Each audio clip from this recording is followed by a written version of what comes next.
Halo, selamat siang. Di sini saya bakal jelasin modul terakhir yaitu modul 9, yaitu mikroekonomika energi dan daya listrik.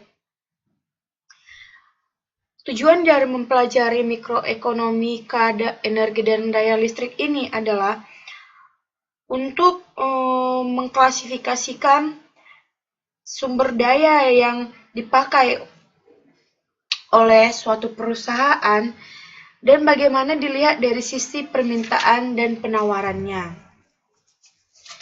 Jadi di sini kita membahas mengenai bahan-bahan yang dipakai untuk proses input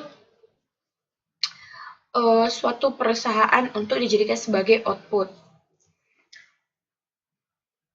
Kemudian kita juga membahas mengenai bagaimana pemerintah dalam melakukan pengendalian dan regulasi terhadap pengendalian sumber daya tersebut. Kegiatan belajar 1 yaitu mikroekonomi energi. Di mikroekonomi energi ini terdapat anugerah dan klasifikasi sumber daya energi. Yang pertama dikatakan anugerah sumber daya alam. Dan anugerah sumber daya alam bersifat terbatas dan jika dibandingkan dengan kebutuhan manusia yang banyak, dapat dipenuhi secara langsung maupun tidak langsung. Kemudian adanya klasifikasi sumber daya energi. Jadi di sini ada 3 jenis klasifikasi sumber daya energi. Yang pertama, berdasarkan kriteria komersialisasi dibedakan menjadi energi komersial, non-komersial, dan energi baru. Kemudian yang kedua, didasarkan bahwa dengan ketersediaan, yaitu sumber daya energi yang dapat diperbaharui dan yang tidak dapat diperbaharui. Dan yang ketiga, yaitu berdasarkan dengan kriteria pemakaian. Yang pertama, energi primer dan energi sekunder.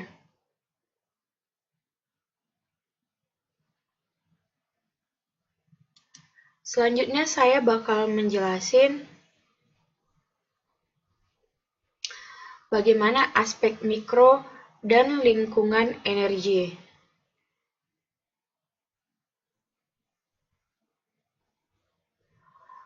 Di sini ada aspek dari mikro dan lingkungan energi. Dikatakan bahwa konsep tentang proses penentuan harga, perhitungan biaya produksi yang meliputi biaya ekonomi dan biaya finansial, nilai netback, dan premi pengurasan produksi diterapkan karena sumber daya energi ada yang bersifat tidak terbarukan agar dalam pengelolaan dilakukan secara berlanjutan.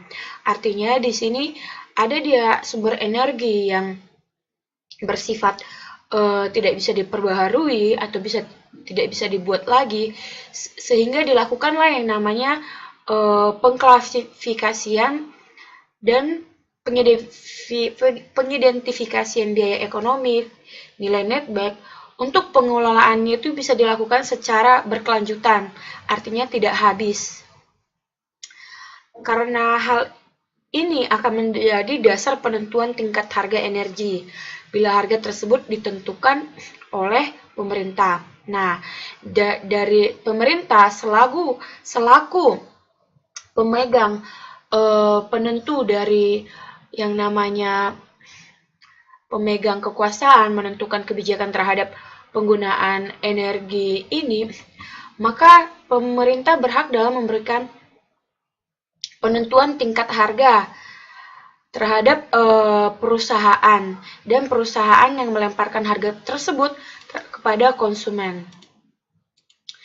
Di sini ada mikroekonomika harga energi. Yang pertamanya itu yaitu biaya dan penawaran. Mikroekonomika energi adalah penghitungan bagaimana suatu nilai ekonomis dari suatu energi. Dihitung dari biaya penawaran. Yang pertama dari biaya penawaran, yaitu analisisnya pada penentuan harga berbagai jenis energi menurut mekanisme sistem harga pasar yang akan memberikan harga optimum yang selanjutnya akan menghasilkan alokasi sumber daya yang efisien. Jadi dengan harga pasar yang efisien, yang optimal, maka akan menghasilkan sumber daya dan pengelolaan sumber daya yang efisien juga. Yang pertama, jika dilihat pada kasus industri persaingan murni, berlaku P sama dengan C, di mana P adalah harga dan C adalah biaya produksi rata-rata. Jadi ini seperti yang kemarin juga, penentuan price itu berdasarkan berapa harga dan berapa biaya produksi rata-rata. Kemudian yang kedua, untuk penentuan harga energi tidak terbarukan digunakan P sama dengan C tambah U, di mana U adalah user cost atau premi pengurasan. Bisa dikatakan juga premi pengurasan ini termasuk pajak. Dan ini bersifat harus dibayar. Jadi di sini ada yang namanya di energi tidak terbarukan, yang artinya dia tidak bisa diperbaharui, maka biaya produksi harus ditambah dengan premi atau pajak yang digunakan, dan ini bisa bersifat sangat besar ya pajaknya ini, seperti itu. Jadi dipajaklah dia digunakan penggunaan atau penetapan pajak. Terus untuk MR sama dengan MC, kemarin sudah kita bahas juga, yaitu berlaku P sama dengan MR, yaitu MC ditambah U, yaitu ada premi pengurasan pada energi, yaitu pajak lagi. Kemudian dalam jangka panjang, yaitu AC sama dengan MC, di mana AC adalah biaya rata-rata persatuan produk, yaitu P sama dengan MC. Kemudian selanjutnya untuk penentuan harga komoditi energi terbarukan, maka ada PUR sama dengan MR sama dengan MC ditambah U ditambah E, di mana PUR adalah harga energi tidak terbarukan dan PR adalah harga energi terbarukan, dan E adalah biaya eksternal untuk membiayai pemeliharaan lingkungan. Dari mana PR ini berasal? Yaitu di sini ada dua jenis, sebenarnya dua jenis dari rumus, yaitu untuk PUR dan untuk PR, yaitu sama dengan penghitungan PUR tadi. Nah, inilah yang disebut dan E ini adalah biaya eksternalitas yang seperti tadi, kayak misalnya yang namanya pencemaran lingkungan. Jadi dihitunglah di sini bagaimana penentuan harga komoditi energi. Dan secara perhitungan biaya dan guna dari penghitungan ini adalah untuk proses produksi bekerja secara efisien. Selanjutnya, di sini ada diketahui permintaan dan nilai netback. Nilai netback adalah nilai manfaat yang diperoleh dari penggunaan atau konsumsi. Itulah yang dimaksud dengan nilai netback. Di sini ada berlaku 3 rumus, hampir sama dengan yang namanya rumus MR sama dengan MC. Jika NB atau netback lebih besar daripada AAC, di mana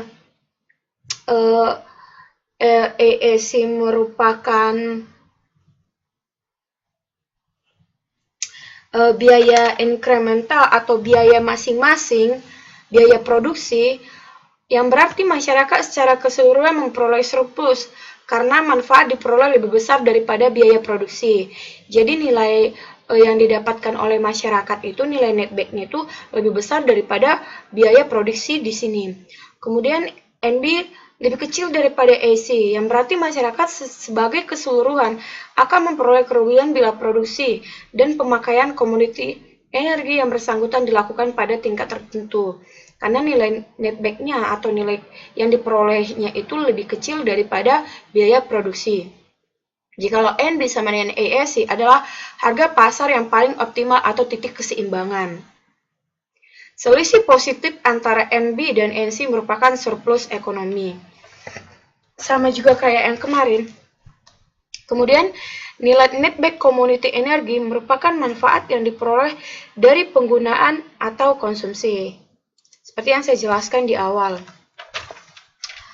Selanjutnya, di sini ada dikatakan seperti ini.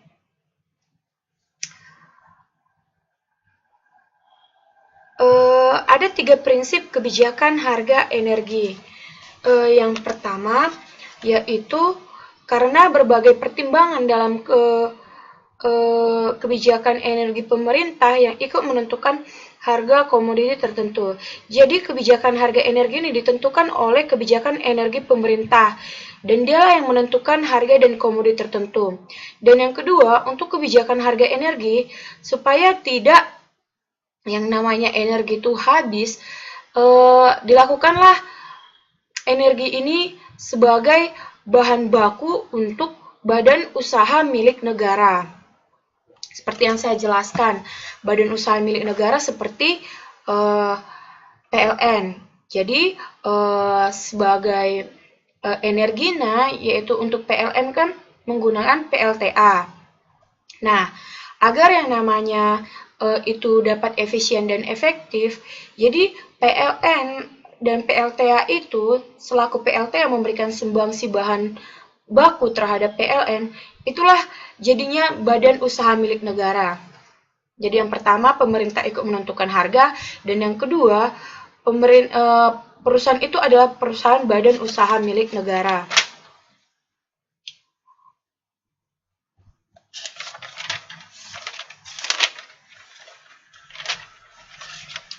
Selanjutnya, saya akan masuk kepada kegiatan belajar 2, yaitu mikroekonomika daya listrik. Jadi kita lebih membahas di sini selaku daya listrik adalah yang namanya bahan baku yang paling penting di suatu perusahaan. Jadi kita membahas di sini salah satu input perusahaan atau faktor produksi, yaitu daya listrik. Untuk mikroekonomi daya listrik, di sini ada mengenai tentang pasar, yaitu pasar kompetitif dan tak kompetitif. Yang pertama dikatakan bahwa transaksi pembelian dan penjualan di pasar daya listrik melibatkan paling tidak 3 kegiatan produktif, yaitu pembangkit, transmisi, dan distribusi, termasuk distribusi jumlah besar atau distribusi eceran. Misalnya distribusi jumlah besar ini terhadap pabrik, dan distribusi eceran ini terhadap rumah tangga. Jadi di sini ada 3 hal yang termasuk dalam daya listrik: pembangkit, transmisi, dan distribusi. Kemudian dikatakan bahwa pasar daya listrik bisa dianggap memiliki karakteristik monopoli atau kompetisi. Ya, jelas banget. Secara kalau di Indonesia kan cuma satu perusahaan penghasil listrik, yaitu PLN. Jadi bisa dikatakan bahwa PLN itu adalah pasar monopoli. Positifnya PLN badan usaha milik negara, seperti itu, bukan badan usaha milik swasta. Makanya harganya itu bisa cenderung lebih merakyat. karena dikelola oleh badan usaha milik negara yang bisa dikatakan bahwa biaya-biayanya itu berdasarkan dari APBN.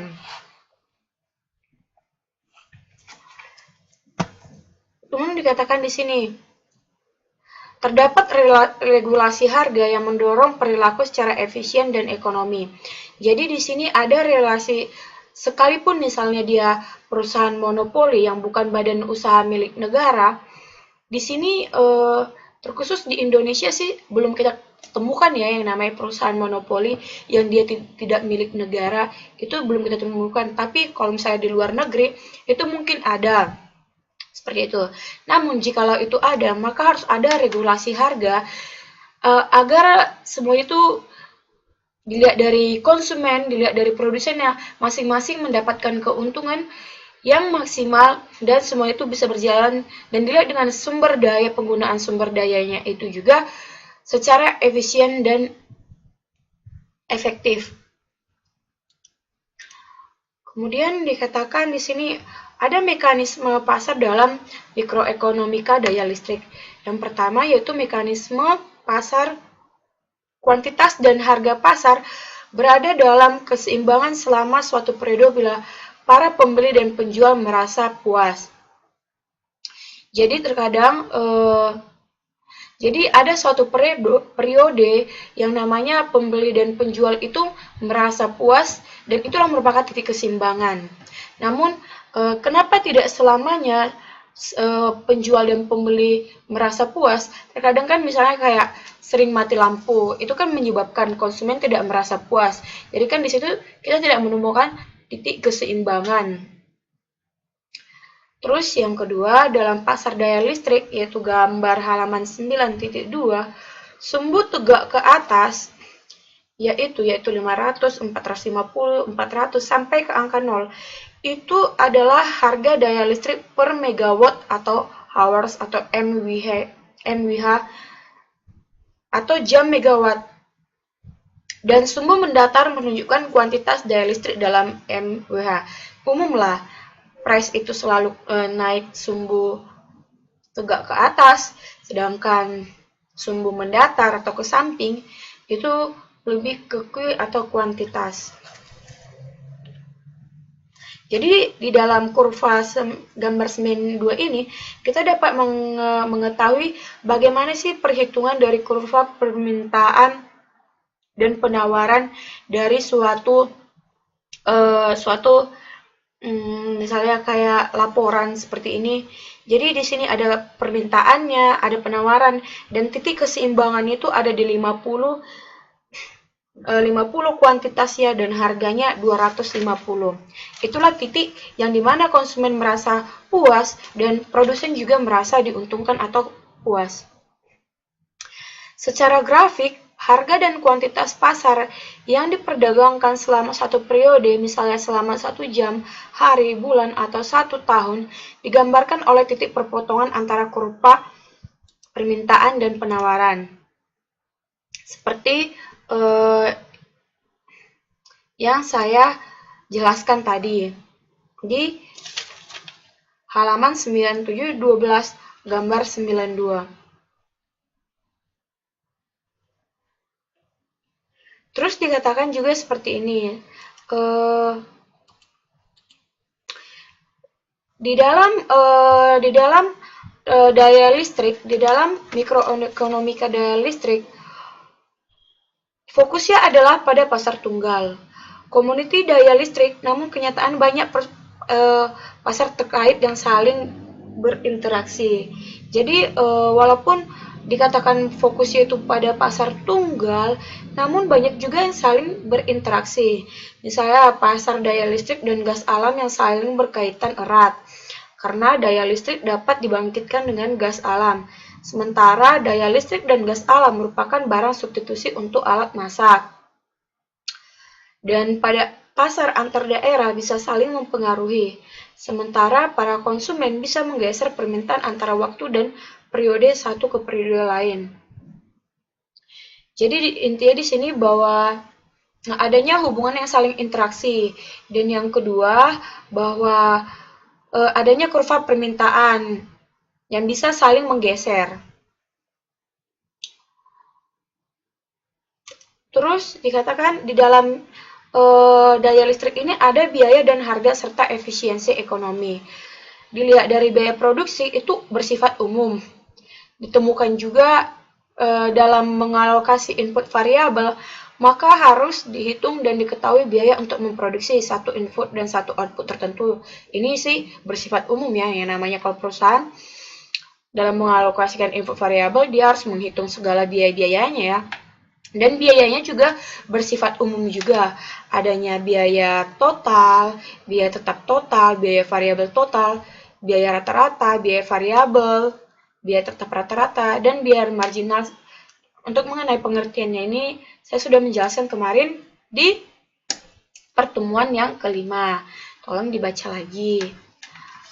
Terus, di dalam industri skala ekonomi, biaya rata-rata menurun dengan bertambahnya output, sehingga industri biaya menurun atau decreasing cost industry.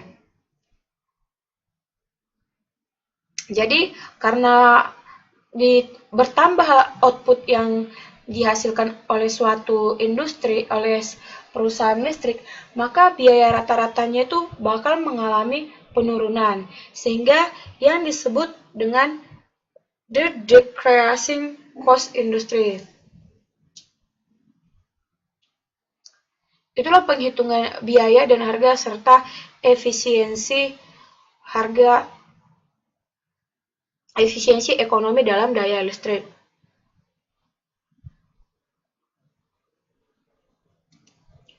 Kemudian yang selanjutnya itu ada dia efisiensi ekonomi di dalam daya listrik. Lebih dibahas lagi daripada yang sebelumnya. Efisiensi yang pertama yaitu efisiensi teknik yang mengatakan bahwa output maksimum telah diproduksi dengan satuan set input tertentu. Jadi dia lebih bersifat teknis. Jadi suatu output itu sudah diprediksi berapa biaya dari input tersebut. Dan yang kedua, efisiensi ekonomi, yang artinya tingkat output maksimum telah diproduksi dengan menggunakan tingkat biaya oportunitas tertentu, atau tingkat output tertentu diproduksi dengan biaya oportunitas minimum.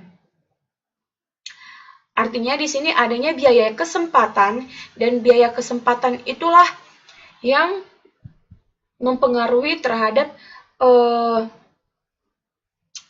tingkat output maksimum. Kemudian dalam industri yang kompetitif, biaya minimum dicapai bila harga sama dengan biaya marginal. Ya, MR sama dengan MC. Ini merupakan harga efisiensi secara ekonomi dan memungkinkan untuk mengetahui besarnya biaya untuk memproduksi unit output tambahan universal sih. Kemudian ini yang terakhir lah saya baca. Regulator harus menentukan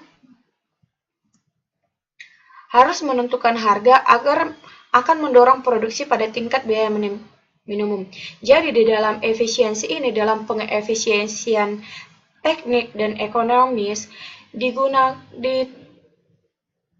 dibutuhkanlah regulator yang bersifat mengikat untuk mendorong produksi pada tingkat biaya minimum. Jadi regulasinya, salah satu regulasi untuk mengatur tingkat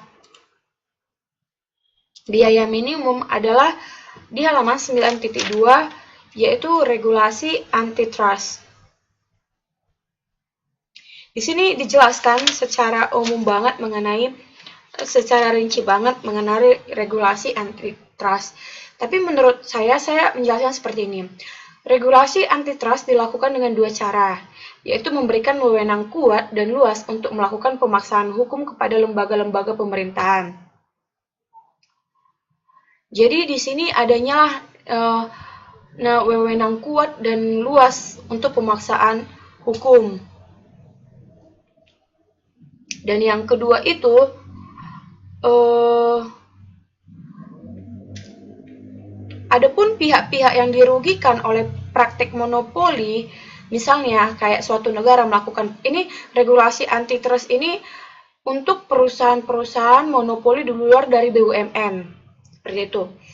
Jadi yang kedua ini regulasi antitrust ini untuk memberikan pihak-pihak yang dirugikan oleh praktik monopoli di mana hak untuk melakukan tuntutan hukum atas perusahaan monopoli serta menuntut kompensasi atas kerugian yang dideritanya. Jadi yang kedua, yang pertama dia lebih memberikan wewenang kuat dan yang luas. Dan yang kedua, jikalau seseorang itu adanya dirugikan dengan yang namanya praktek monopoli, maka dia dapat melakukan regulasi antitrust karena di regulasi antitrust ini terdapat hak untuk melakukan tuntutan hukum.